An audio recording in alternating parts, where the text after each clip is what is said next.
Ils sont avec nous durant toute l'année 2023 pro de Bera Immobilier pour donner et vous offrir des conseils. Christophe Berdo, bonjour Christophe. Bonjour. Nicolas Pralon. Bonjour. Bonjour. Et puis Mike Guigaud. Salut. Comment ça va?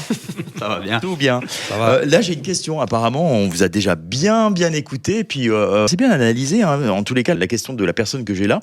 J'ai une maison des années 70. Je dois vous avouer, elle est magnifique. Elle est magnifique à mon goût. Elle a été moyennement rénovée, mais moi, je la trouve magnifique.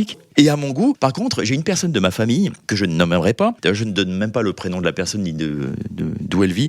La personne de ma famille me dit que, franchement, je ne vais pas la vendre.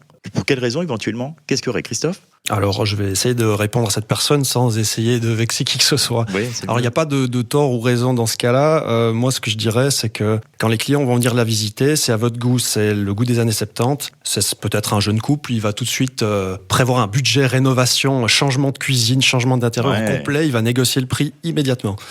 Donc voilà, si vous êtes prêt à le revu faire, à la baisse de toute manière. c'est ça. Donc voilà, mais de toute façon, il faut jamais tricher. La maison, elle est telle qu'elle est. Vous voulez la vendre comme ça. Il faut que le prix soit adéquat et puis montrer la réalité des choses. Surtout pas tricher. Ça péjorerait votre bien. Mike?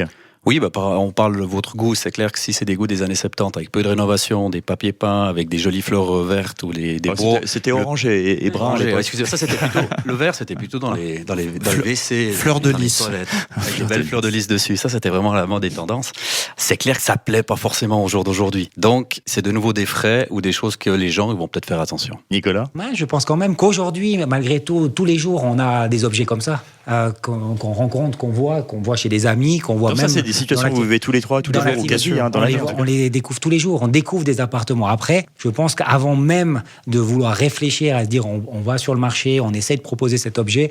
Je pense qu'il y a une bonne réflexion à faire. Tout ce qu'on peut prévoir en amont, ça facilite après toutes les démarches qui arrivent derrière. Donc, on en avait parlé la dernière fois, dépersonnaliser les choses, réparer les petits détails. Oui, faire attention à tout ça. C'est ces détails-là qui font la différence. Et si on les anticipe, on sera bien meilleur pour la suite. D'autres conseils avant de se quitter? Peut-être une chose que Nico avait dite hors antenne, c'était la première impression est toujours très importante. Donc quand vous commercialisez pour la première fois, il faut que ça soit bien fait, puis qu'on ait une stratégie qui soit correcte et ne pas changer après, parce que ça péjorerait la vente de votre bien. Nicolas? En conclusion, je pense que la première impression qu'on va donner, que ça soit dans la discussion qu'on va avoir avec quelqu'un qui serait intéressé à l'acheter, si on part sur les marchés, si on part sur les réseaux, à un certain moment, la première image qu'on va donner, tout le monde s'en rappellera.